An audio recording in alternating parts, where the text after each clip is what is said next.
힐링 세 번째 시간, 아픈 사람에게 사역하지 말고 손을 잡아주세요. 아픈 사람에게 사역하려 하지 말고 손을 잡아주세요 라는 제목으로 말씀 나누겠습니다.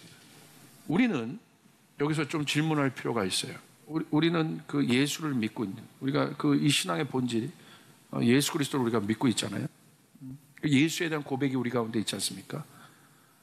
그러니까 이 예수님이 누구신지, 결국 이 질문을 하다 보면 예수님이 누구신지에 대해서 질문하게 돼요. 예수님이 누구냐? 성경 공부로 아는 예수님 말고요, 구체적으로 나의 이런 상황에 비추어진 예수님 누구냐?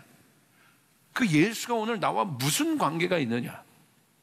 이 일에 대한 질문을 던지기 시작해요. 그런데 오늘 성경에서 그 예수가 누구라고 얘기하고 있습니까? 그 예수는 하늘과 땅을 통일하신 분이라고 되어 있는 거예요. 에베소 1장 10절에 보십시오. 하늘에 있는 것이나 땅에 있는 것이 다 그리스도 안에서 통일되게 하겠다. 사실 이 땅에 사는 우리들의 모든 문제는 뭐냐면 이 하늘이 가깝게 여겨지지 않는 거죠. 그 하늘이 하늘이 있다고 믿고 하나님이 있다고 믿고 하나님 나라가 있다고 믿는데 내 삶의 이 실제적인 문제, 그것이 가깝게 느껴지지 않는 거예요. 여기서 오는 굉장한 공허함이 있습니다. 여기서 오는 굉장한 간극들이 있습니다. 이 간극이 멀면 멀수록 이 신앙생활하기 힘들어지는 거예요. 가까우면 가까울수록 익사이팅하고 액티브한, 힘있는 파워풀한 신앙생활이 가능한 거고, 이게 멀어지면 멀어질수록, 그 간극이 멀어지면 멀어질수록 힘든 거예요. 근데 성경에 보니까 예수님이 누구라고 되어 있습니까? 우리가 그 믿는 예수가 뭐라고 되어 있어요? 그냥 가까운, 예수님은 하늘과 땅이 가까운 존재 정도가 아니라 하늘과 땅이 예수님 안에서 하나가 되었다는 거예요. 분리되지 않고 하나가 되었다는 것이죠. 예수님에게 있어서 하늘과 땅이 하나가 되는 곳은 어디입니까? 예수님에게 있어서. 예수님의 머리가 아니에요. 예수님의, 우리처럼 인간의 옷을 입은 예수님에게 하늘과 땅이 합쳐지는 공간, 바로 그 공간은 예수님의 머리가 아니라 예수님의 마음이에요. 성경을 보면 예수님의 머리를 품으라고 되어 있지 않아요. 예수님의 마음을 품으라고 되어 있는 거예요. 그 마음이 바로 하늘과 땅의 간극을 좁히는 곳이고 우리를, 하늘과 땅을 하나 되게 하는 곳이었습니다. 그러므로 마음이 움직일 때 능력이 나타나게 되는 거예요. 마음이 움직인다는 것이 무엇인지를 우리는 잘 알아야 되는 것이죠. 이게 반대되는 케이스가 있습니다. 예수님 당시에 있었던 종교인들이죠. 그들은 하나님을 알았어요. 하나님 나라도 알았어요. 메시아도 알았어요. 그러나 그들에게 능력이 나타나지 않았습니다. 이유가 무엇이겠습니까? 종교인들의 예를 한번 생각해 봅시다. 그들이 하나님의 말씀을 알고 지키고 있던 자들이었으나 아무런 능력이 나타나지 않았던 이유는 무엇이겠습니까? 한 가지입니다. 바울이 그것을 정리합니다. 그들은 혼적인 그리스도인이라는, 혼적인 신앙인이라는 거예요. 혼적인 신앙은 뭐예요? 머리로 하나님을 알고 있는 자들, 머리로만 하나님을 알고 있는 자들이에요. 이러한 종교에 대해서, 이런 종교적인 모습에 대해서 포세트 주석서에서는 이렇게 이야기합니다. 마음은 죽고 머리로만 하나님을 알고 있는 종교인들의 특징을 소개합니다. 이렇게 얘기해요.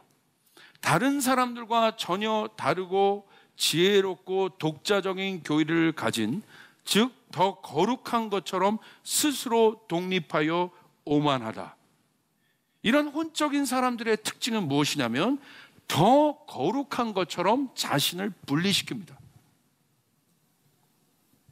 내가 더 거룩하다는 거예요. 이게 바로 종교인들의 특징이었어요. 예수 안에서는 하늘과 땅이 일치되었는데 이들 안에는 뭐가 일어납니까? 분리가 일어나요. 예수는 세상 안으로 들어왔는데 이들은 세상과 분리하기 시작해요. 예수들은 문제 안으로 들어오기 시작했는데 이들은 문제를 배격하기 시작해요. 예수님은 죄인 안으로 들어오셨는데 이들은 죄인을 분리해내기 시작해요. 왜요? 그 분리의 기준은 무엇입니까? 자신이 더 거룩하다라는, 오만함에 기인한다 라고 이야기하고 있는 거예요. 이게 바로 마음 없이 머리로 하나님을 아는 사람들의 특징이라는 거예요. 마음 없이 머리로만 하나님을 아니까 어떻게 돼요? 자기 안에 의만 높아지는 거예요. 이게 바로 제가 표현한, 저는 이런 모습을 자아성찰적 기독교라고 얘기해요. 자아성찰에 그쳐 있는 거죠. 도덕적, 윤리적 기독교라고 보는 거예요. 거기에 그쳐 있는 거예요. 기독교는 생명인 것이에요. 할렐루야. 여러분, 여기에 대한 비밀이 있습니다. 요한복음 1장 14절에 보니까 예수님 안에는 어떤 일이 일어났냐? 그러면 예수님 도대체 누구신가? 요한복음 1장 14절 우리 한번 같이 한번 읽을까요? 시작.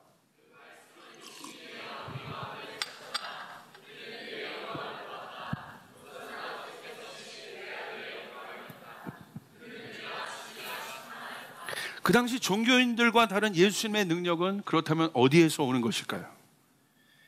요한복음 1장 14절에 보니까 말씀이 육신이 되어 우리 안에 거했다고 되어 있어요.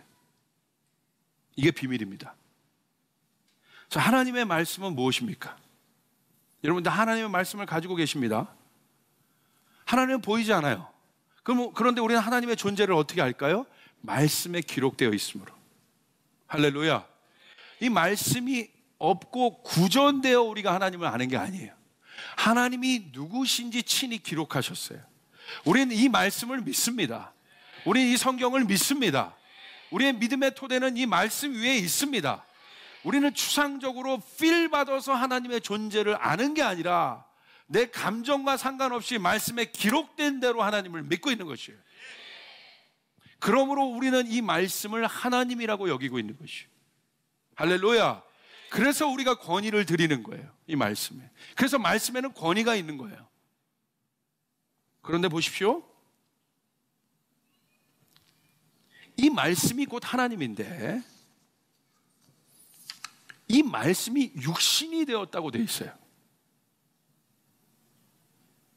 이 말씀이 기록된 이 말씀이 하나님인데 이 말씀이 육신이, 우리 같은 이 육신이 되었다고 되어 있는 거예요. 육신이 되었다는 건 뭐예요? 인간이 되었다는 거예요. 누구시겠습니까? 그분은 누구세요? 예수 그리스도신 거죠. 말씀이 육신이 되었다. 여기에 비밀이 있습니다. 하나님의 말씀이 육신이 되었다. 이분이 바로 예수 그리스도이신데 이 비밀을 알아야 이 말씀의 속성을 알 수 있어요. 이 말씀의 본질이 무엇인지를 알 수 있어요. 이 본질이 깨달아지지 않으면, 예수로 인하여 이 말씀의 본질이 무엇인지 깨달지 않으면 백날 이 말씀을 들어도 머리에만 안식이 있고 머리에만 인식이 있을 뿐 우리의 영에는 아무런 소용이 없다 이것이에요. 할렐루야. 백날 우리의 깨달음이 우리를 변화시키지 않아요. 우리의 존재를 변화시키지 않아요. 깨달음은 중요하지만 깨달음이 우리의 목적이 아닌 거예요. 우리는 진짜 변화를 원하는 것이에요. 변화는 진짜인 것이에요. 할렐루야. 말씀이 육신이 되었다는 것은 무엇일까요? 말씀이 육신이 되었다는 것은 말씀의 속성을 보여주는데 말씀이 인간의 문제에 대하여 추상적이거나 모호한 태도를 취하지 않는다는 것이에요. 종교화된 기독교, 종교화된 머리로만 하는 기독교의 현실을 보십시오. 현실 감각이 없다는 거예요. 우리의 신앙도 마찬가지입니다. 그것이 문제인 거예요. 내가 아무리 백날 큐티하고 말씀 보면 뭐합니까? 기도하면 뭐합니까? 내 삶에 적용이 안 되는데, 내 삶에 그것이 워킹하지 않는데 왜 워킹하지 않냐는 거예요. 오늘 저는 그 질문을 던지고 싶은 거예요. 여러분 열심도 해요. 그러나 문제도 있어. 근데 왜 그 연결고리가 뭐냐는 거예요. 하나님의 뜻은 영적인 차원은 땅의 차원의 대답이 됩니다. 할렐루야. 어떻게? 그 연결고리가 뭐예요? 그 간극을 메꾼 연결고리가 예수 그리스도예요. 그분은 영이셨지만 육이 되어서 대답이 되셨어요. 할렐루야. 이게 바로 무슨 뜻이냐면 말씀이 육신이 되었다는 거예요. 말씀이 육신이 되었다는 것의 가장 강력한 예가 십자가입니다. 이사야서 53장, 이번 힐링의 주제죠. 뭐라고 되어 있습니까? 그는 멸시를 받아 사람들에게 버림당했다. 3절 질고를 안다. 4절 슬픔을 당했다. 5절 그는 찔렸다. 그는 상했다. 5절 후반부 그는 징계를 받았다. 그가 채찍에 맞았다. 6절 우리 모두의 죄악이 그에게 씌워지셨다. 그분은 굴욕을 당했고 고문을 당했다. 그리고 그분은 도살장으로 끌려가는 어린 양이 되었다. 말씀이 육신이 된 예수에게 능력이 나타난 이유는 이것입니다. 예수는 우리의 문제를 추상적으로 보지 않으셨어요. 배고픈 자를 돕겠다는 마음. 누가 하늘의 재정을 만질 수 있을까요? 하나님은요, 재정을 주세요. 그리고 재정 주는 사람들 찾고 있어요. 다 주는 거 아니에요. 재정을 맡을 분량이 있는 사람들이 있어요. 그 사람이 누구예요? 어느 날 어떤 비즈니스 하는 어떤 사람에게 죽어가는, 고통당하는 어떤 사람들이 보이는 거야. 배고파 죽어가는. 근데 저들을 보는데 갑자기 내 고통처럼 막 느껴져. 그냥 분석하고 알아? 통계로 아는 게 아니라 내 고통처럼 그게 막 느껴지고 내 배고픔처럼 느껴져. 너무 마음이 아파. 저들을 먹이기 위해서 견딜 수 없는 마음이 생겨. 이 사람이 하늘의 재정이 부어지는 사람이에요. 하나님이 이 사람에게는 재정을 부으십니다. 그럼 이 사람이 기도하는 거예요. 하나님, 나는 부족하지만 내가 저들을 먹여야 될 이유가 있습니다. 이 마음이 너무 아픕니다. 저들을 먹여야 될 이유가 있습니다. 나에게 재정을 부어주시길 바랍니다. 하나님, 나에게 부어주시길 바랍니다. 그 선포를 하는 자에게 그 능력이 나타나게 돼요. 하나님이 그 사람에게 재정을 부어주는 거예요. 아무나 부어주는 게 아니에요. 이유 없이 부어주는 건 기복이에요. 그거는 무당들이 하는 거야. 성경에서 재정이 부어진 사람들은 그런 사람이 아니라고요. 30평 살다가 40평 사는 게 하나님의 복이 아닌 거예요. 이해되시면 아멘 합시다. 청년들이요, 이해되면 아멘 합시다. 하는 마음이 너무 아프다는 거야, 내가 저게. 누구에게 초자연적인 하나님의 신유의 능력과 은사들이 나타날까요? 어느 날 보는데 병든 자가 있어. 아픈 자들이 있어. 근데 나는 저들을 고치고 싶어서 막 견딜 수가 없어. 복음을 전하는데 막 견딜 수가 없어. 진짜 아파. 너무 힘들어. 하나님, 내가 저들을 고치고 싶어 견딜 수 없습니다. 내 마음이. 하나님, 나에게 능력을 부어주시길 바랍니다. 능력을 부어주시길 바랍니다. 그 사람에게 은사가 나타나는 거예요. 복음 전도자에게 능력이 나타나게 되는 것이에요. 할렐루야. 이게 하나님 나라의 원리예요. 예수님 당시에 여러분, 종교인들과, 성경은 종교인들과, 하나님을 아는 종교인들과 예수님을 극명하게 대비합니다. 재밌어요. 그 프레임으로 보셔야 돼요, 성경을. 하나님을 알고 있었던 종교인들과 또 하나님을 알고 있었던 예수님을 정확한 프레임으로 나눕니다.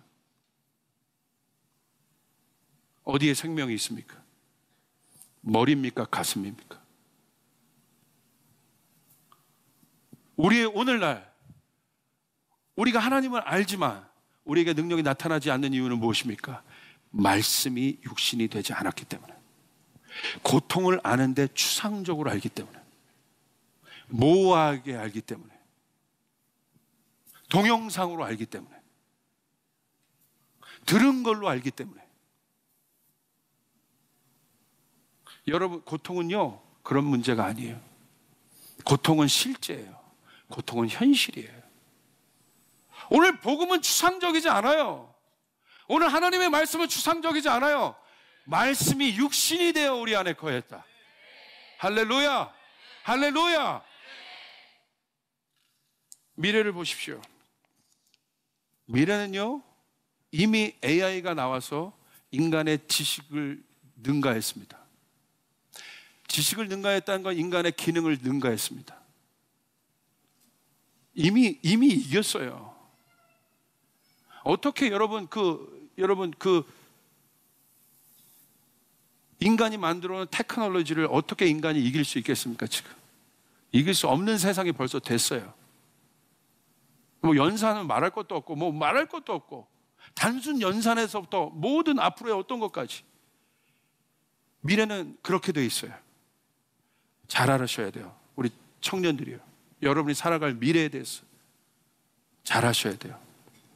기계가 그 모든 것은, 인간의 기능은 점령할 수 있으나 우리의 마음은 점령할 수 없어요. 마음은 영혼이 있는 것이에요. 할렐루야, 할렐루야. 기계는 사랑할 수 없어요. 사랑하는 척 할 수 있어, 매니플레이트 하기 때문에, 프로그램 넣어서. 그러나 그건 본질이 아니에요. 여기를 경작하셔야 합니다. 말씀이 육신이 되었다. 여러분, 그래서 신앙의 성장에 있어서, 예수님을 마음 아는 데 있어서 고통과 고난은 필수입니다. 여러분, 고통과 고난 가운데 있습니까? 이것은 필수입니다. 이거 말고는, 십자가를 아는 데는, 십자가를 아는 것은 지식적으로 추상적으로 십자가네 교리적으로 아는 것이 아니라 내가 예수와 함께 십자가에 못 박혔다는 경험이 있어야 되는 것이에요. 아멘. 내 죄 냄새가 얼마나 지독한지를 알아야 되는 것이에요. 내 죄성이 얼마나 지독한지를 알아야 저 십자가의 능력이 보여지게 되는 거예요. 나는 못 박을 수, 그리고 나는 저기서 살아났다는 것을 아는 거예요. 할렐루야. 인간은 고통과 고난을 그러므로 정복하고 싶어하고, 여러분도 정복하고 싶어합니다. 그러나 고통과 고난 안에 숨겨져 있는 비밀은 알지 못합니다. 아무것도 없는 광야는 고통입니다. 그래서 그 광야를 정복하기 위해서 인간은 도시를 건설하고 문명을 건설합니다. 그것이 답인가요? 수많은 제국과 문명이 섰다가 사라지는 역사가 반복되고 있습니다. 그러나 기독교의 본질은 아무것도 없는 광야가 답이란 사실을 알아야 되는 것이죠. 할렐루야, 할렐루야. 그게 본질이에요. 아무것도 없는 광야에 있는 숨겨진 존재적 비밀은 모릅니다. 고통과 고난을 통해서 인간은 진짜 마음을 배우고 나의 진짜 실체를 보게 됩니다. 그래서 고난이 우리에게 유익이 되는 것입니다. 제가 이제 말씀을 마치겠습니다. 상담을 하는데 제가 진짜 많은 분들을 이번 상담했어요. 상담하는데 제가 진짜 괴로운 게 있어요. 진짜 괴로운 건 뭐냐면, 목사를 찾아와서 상담하는 성도들을 보면 정말 얼마나 괴로우면 목사를 찾아왔겠어요. 근데 제가 정말 노력을 해서 그 음성을 듣습니다. 그 소리를 듣습니다. 그런데 문제는 뭐냐면, 제가 그분이 괴로워하는 만큼 못 느끼는 거야, 그걸. 여기서 오는 제 신앙, 제가 알고 있는 신앙 예수, 그런 나의 행실에서 나타난 이것에 오는 엄청난, 이것으로부터 오는 엄청난 괴리감이 저를 힘들게 해요. 교회 뭐 안 크고 뭐 이런 게 안 커서 힘든 게 아니라 그것이 나를 힘들게 해요. 그것이 내 뼈를 마르게 해요. 저 사람은 진짜 고통스러운데 오죽했으면 목사님 저렇게 찾아오나. 근데 나는 그만큼 느껴지지 않는 거야. 그런데 만약에 내 딸이라면 내가 느꼈을 텐데. 제 안에 있는 이 양면성, 그게 괴로운 거예요. 제 딸이 그랬다고 뭐 발벗고 나섰을 거야. 근데 그렇게 느껴지지 않는 거야. 내 딸의 고통처럼, 내 고통은 둘째치고 내 딸의 고통처럼도 안 느껴지는 거야. 이런 목사가 하나님 어떻게 목회합니까? 이것에 대한 절규가 있어요, 주님 앞에. 내가 어떤 분을 또 상담했어요. 우리 교회뿐은 아닌데 이분이 굉장히 어떤 문제 가운데 있었어요. 그래가지고 이분을 위해 기도하는데 주님이 그 문제에 대한 어떤 인사이트를 주셨어요. 굉장히 맞는 얘기예요. 그래서 제가 막 그 감동을 막 나눠서 보내드렸어요. 근데 문자가 또 왔습니다. 저는 그것을 보고 막 기뻐할 줄 알았어요. 너무 맞는 얘기를 제가 했거든요. 그리고 너무 맞는 솔루션 같은 대답을 했거든요. 문자가 왔는데, 목사님 감사합니다. 고맙습니다. 그런데 너무 힘들어요. 그런데 힘들어요. 예수의 보혈이 뭔지 나에게 너무 멀어요.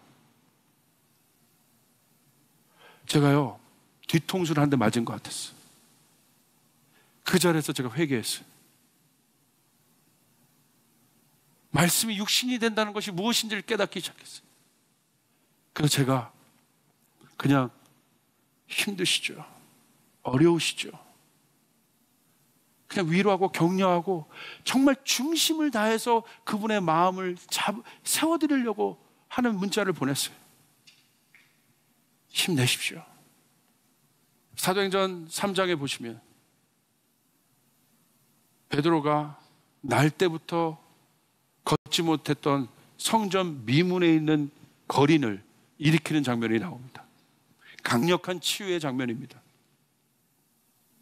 여러분, 우리는 이 장면을 생각해 봐야 돼요.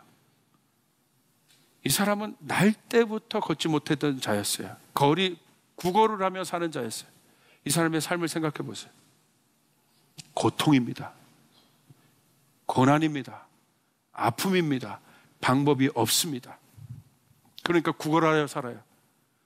집이 부자도 아니었던 것 같아요. 그러니까 구걸하여 살아요. 베드로가 그 사람을 봅니다. 성전 미문에 성령 받고 그 사람을 봅니다. 베드로는 유대인이기 때문에 이미 그전에도 말씀 알고 있던 자예요. 그러나 성령 받고 변한 베드로를 보십시오. 예수의 영이 들어온 베드로를 보십시오. 은과 금은 내게 없다. 예수의 이름으로 내게 명한다. 일어나 걸으라고 선포하며 어떻게 합니까? 이 장면이 중요합니다. 어떻게 합니까? 사도행전 3장 7절 오른손을 잡아 일으키니 발과 발목이 곧 힘을 얻고. 말만 한 게 아니에요. 말만 한 게 아니에요. 실제로 손을 잡은 거예요. 이 사람의 감각을 느낀 거예요. 이 사람의 삶을 느낀 거예요. 저는 악수하면서 목사인 직업이 목사여서 많은 사람들을 악수해요. 손을 잡을 때마다 느낌들이 달라요. 제가 어떤 분을 잡았는데 손이 투박해요. 이분의 손을 잡으면 이분의 인생이 느껴져요. 거칠어요. 오늘 베드로가 잡았던 그 안진뱅이는 여러분, 우리가 보는 이게 로션 많이 바른 보들보들한 이런 손이 아니었을 거예요. 평생을, 여러분, 거린입니다. 오늘 베드로가 잡았던 손이 이렇게 보들보들한 손이었겠어요? 평생을 구걸하며 살았던 그 손을 베드로는 터치한 거예요. 제가 여러분에게 금요 예배 때 장갑 비유를 했어요. 알맹이가 없는 율법적인 껍데기적인 손을 내민 게 아니에요. 느껴요? 아무 느낌이 없어. 내 손이 아니잖아. 말씀이 육신이 되는 경험을 하지 않은 말씀은 이렇게 되는 거예요. 손 모양만 보여주는 거예요. 기독교 모양만 보여주는 거예요. 잡아봐요. 이건 실체가 아니에요. 장갑일 뿐이야. 실체는 느껴야 되는 거예요. 예수님이 말씀이 육신이 됐다는 건 우리를 느끼신 거예요. 우리의 고통을 아신 거예요. 느끼는 거야. 인생이 스캔이 되는 거야. 이게 기독교의 힘인 거예요. 분리된 종교가 아니에요. 고통당하는 자의 손을 잡는 거야. 괴로운 자의 손을 잡는 거야. 이 느낌이 들어와야 되는 것이에요. 주님이 나의 고통, 나의 죄악의 고통을 잡으신 것은 추상적으로 너 이겨라가 아니에요. 나에게 내려오셔서 그분이 내 아픈 손을 잡아주신 것이에요. 그분이 내 죄악의 손을 잡아주신 것이에요. 우리 안에 이 사랑이 없는 거야. 우리 안에 이 사랑, 하나님의 말씀을 안다면서 추상적인 사랑을 갖고 있는 거야. 우리는 이 일 때문에 오열해야 돼요. 우리는 이 일 때문에 회개해야 돼요. 우리는 이 일 때문에 통곡해야 되는 것이에요. 다시 한번 기독교 안에 있는 본질이 일어날수록, 신앙의 본질이 일어나도록 손을 잡았다.